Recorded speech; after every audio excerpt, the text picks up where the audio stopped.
Morning साथियों। Saraswati career point में आप सभी का स्वागत है। डेली करंट अफेयर्स हमारा daily series.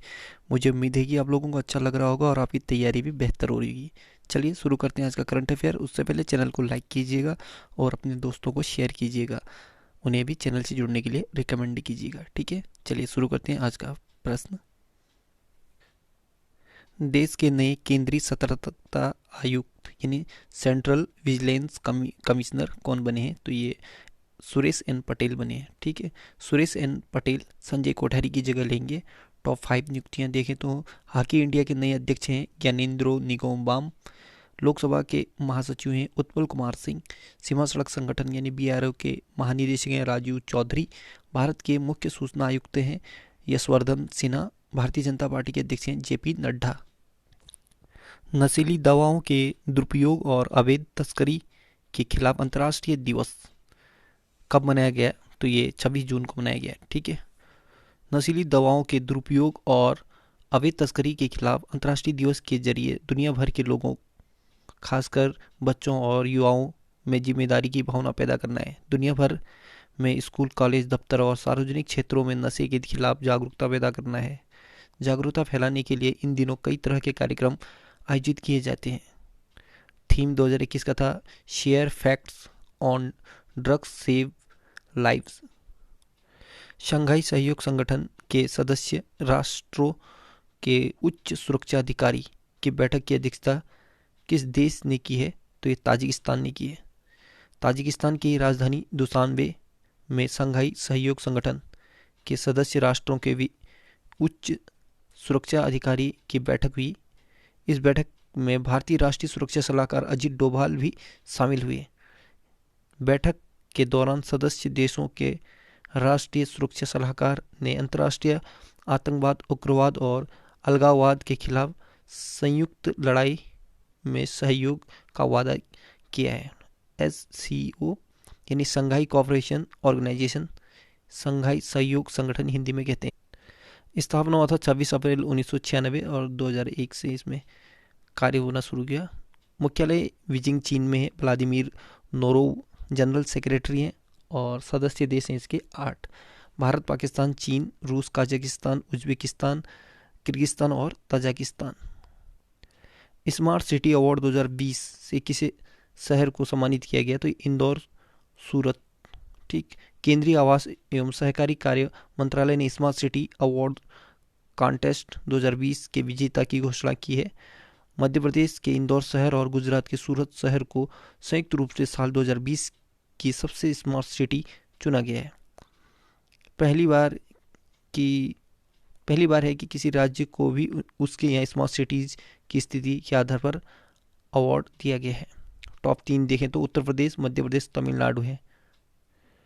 Wild innovator award 2021 पाने वाले पहली भारतीय महिला बनी है कृति करंत। नेल्सन मंडेला विश्व मानवतावादी पुरस्कार 2021 ये रुमाना सिन्हा सहगल को दिया गया है। ऑस्कर अवार्ड 2021 बेस्ट डायरेक्टर का अवार्ड क्लोई झाओ को दिया गया है। ये प्रथम एशियाई महिला हैं, ये चाइना की हैं। सर रिचर्ड हेडली अवार्ड से किसे सम्मानित किया गया? तो ये केन विलियम्स को। छत्तीसगढ़ बिरनी पुरस्कार 2021 ये द्युति चंद को दिया गया है। किस राज्य की सरकार ने पशु कल्याण के लिए पहला पशु वार रूम स्थापित किया है? तो कर्नाटक ने। कर्नाटक के मुख्यमंत्री BS येदियुरप्पा ने पहले पशु कल्याण वार रूम की शुरुआत की है ताकि दूध उत्पादन, डेयरी प्रोडक्ट्स, पशुपालकों तथा पहुंच और मवेशियों के स्वास्थ्य और उत्पादकता में सुधार किया जा सके। इससे बीमारी, प्राकृतिक आपदा, मानव जनित नुकसान और क्रूरता जैसे गोहत्या से मवेशियों की सुरक्षा करने में मदद मिलेगी। कर्नाटक राजधानी बेंगलुरु है। BS येदियुरप्पा मुख्यमंत्री हैं बीजेपी पार्टी से। वजुभाई वाला गवर्नर यानी राज्यपाल हैं। बेंगलुरु कर्नाटक, यहाँ पे इसरो का मुख्यालय यानी इंडियन स्पेस ऑर्गेनाइजेशन, ठीक है, इसका मुख्यालय बेंगलुरु में है। कर्नाटक के मुख्य न्यायाधीश हैं अभय श्रीनिवासन ओका। लोकसभा 28, राज्यसभा 12, विधानसभा के 224 सीटें हैं। 6 पड़ोसी राज्य हैं महाराष्ट्र, गोवा, केरल, तमिलनाडु, आंध्र प्रदेश और तेलंगाना। कर्नाटक के हवाई अड्डा देखें तो केंपेगौड़ा अंतर्राष्ट्रीय हवाई अड्डा, मैंगलोर अंतर्राष्ट्रीय हवाई अड्डा ये भी मैंगलोर में है। ठीक है, कर्नाटक के प्रमुख बांध देखें तो कृष्णा राजा सागर बांध ये कावेरी नदी पर है, तुंगभद्रा बांध ये तुंगभद्रा नदी पे, सुपा बांध काली नदी पे, अलमाटी बांध कृष्णा नदी पर, हेमावती बांध ये कावेरी नदी पे है। कर्नाटक के राष्ट्रीय उद्यान बादीपुर राष्ट्रीय उद्यान, बंदरघट्टा राष्ट्रीय उद्यान, अंसी राष्ट्रीय उद्यान, कुंद्रेमुख राष्ट्रीय उद्यान, नागरहोल राष्ट्रीय उद्यान या फिर राजीव गांधी राष्ट्रीय उद्यान, ये सारे के सारे कर्नाटक में स्थित हैं। द स्टार्ट ऑफ वाइफ नामक पुस्तक लॉन्च हुई है। यह पुस्तक किसने लिखी है? ये तस्लीमा अमन ने। ठीक।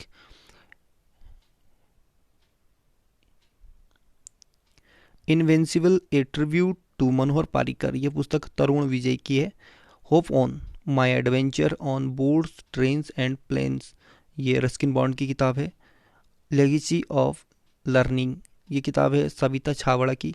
द इका बुक ये जेके रोलिंग की किताब है। My life my mission Baba Ramdev की किताब है। ठीक। तिब्बत में किस देश ने पूर्ण रूप से बिजली से चलने वाली पहली बुलेट ट्रेन शुरू की है? तो ये चीन ने। ठीक।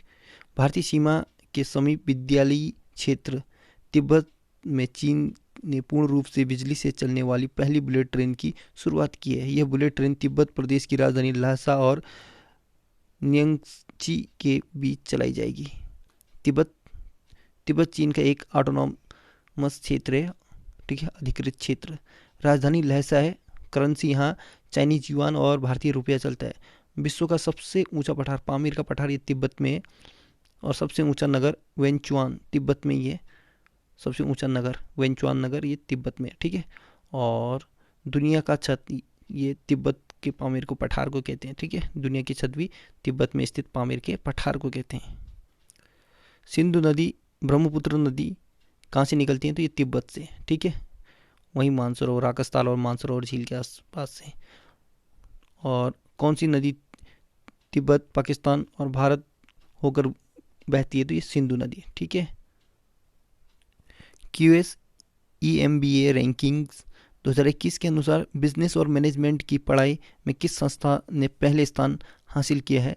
तो ये IIM बेंगलुरु ने। ठीक है, बिजनेस और मैनेजमेंट की पढ़ाई में IIM बेंगलुरु का वैश्विक स्थान 39 है। टॉप 5 सूचकांक देखें तो विश्व प्रेस स्वतंत्रता सूचकांक 2021 में कौन सा देश शीर्ष है? तो नॉर्वे। भारत 142वें स्थान पर है। Global fire power index 2021 global fire power index 2021 में कौन सा देश शीर्ष पे है? तो ये अमेरिका। भारत चौथे में है। चांडलर गुड गवर्नमेंट इंडेक्स 2021 इसमें शीर्ष देश है फिनलैंड। भारत 49वें स्थान पर है। अंतर्राष्ट्रीय बौद्धिक संपदा सूचकांक 2020 में शीर्ष देश अमेरिका है और भारत 40वें नंबर पर है।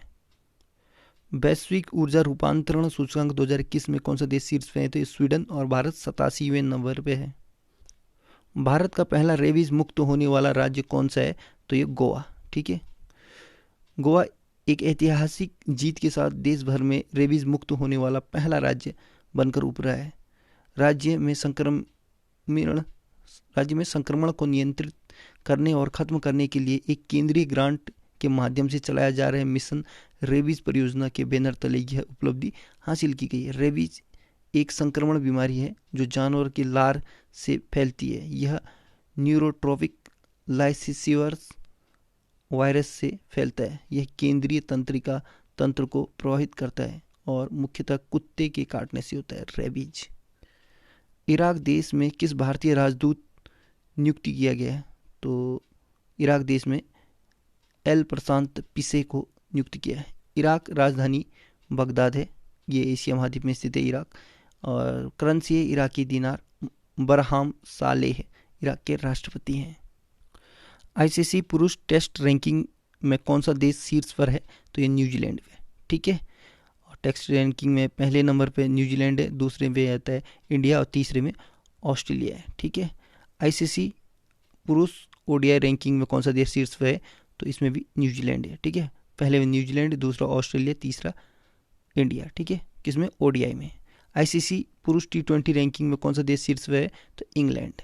ठीक, पहले नंबर पर है इंग्लैंड, दूसरे पे भारत, तीसरे पे न्यूजीलैंड और चौथे पे पाकिस्तान है T20 रैंकिंग में। ठीक, ICC महिला ODI रैंकिंग में कौन सा देश शीर्ष पे है? तो महिला ODI में ऑस्ट्रेलिया पहले पे है और दूसरे में साउथ अफ्रीका, तीसरे में इंग्लैंड और चौथे में भारत। ठीक है। आईसीसी महिला T20 रैंकिंग में तो ऑस्ट्रेलिया पहले स्थान में इसमें भी, और दूसरे में इंग्लैंड, तीसरे में इंडिया, चौथे में न्यूजीलैंड है। तो साथियों, आज का करंट अफेयर यहीं पे समाप्त होता है। और जाते जाते एक छोटा सा अंतर्राष्ट्रीय योग दिवस के बारे में जानकारी लें। 21 जून 2015 से विश्व योग दिवस की शुरुआत हुई और 2021 में ये 7वां अंतर्राष्ट्रीय योग दिवस मनाया गया। प्रथम योग दिवस 2015 में दिल्ली राजपथ के अंदर बनाया गया था और 2021 का थीम है योगा फॉर वेलनेस। ठीक है। United nation theme 2021 yoga for well being, Bharat में योगा फॉर वेलनेस, और जो यूनाइटेड नेशन यानी संयुक्त राष्ट्र ने 2021 का थीम दिया है योगा फॉर वेल बीइंग। ठीक है। 21 जून को उत्तरी गोलार्ध का सबसे बड़ा दिन होता है, यानी कहने का मतलब उत्तरी गोलार्ध का सबसे बड़ा दिन 21 जून को मनाया जाता है। ठीक है। और उत्तरी गोलार्ध का सबसे छोटा दिन होता है 22 दिसंबर को। So good luck, have a nice day. पढ़ते रहिए, मेहनत करते रहिए, आपका दिन शुभ हो। कल एक नई सीरीज़ के साथ फिर हाजिर होंगे, तब तक के लिए शुभ रात। आपका दिन शुभ हो और अपनी तैयारी पे तत्पर रहें, क्योंकि आगामी अभी कुछ ही दिनों में आपको एग्ज़ाम और अन्य चीज़ों की झड़ी लग जाएंगी। आपको पता नहीं चलेगा कब इनका डेट आ गया और कब एग्ज़ाम देना है, कब ये। ठीक। और जिन्होंने फॉर्म नहीं भरा है वो फॉर्म भर लें और अपनी तैयारी करते रहें।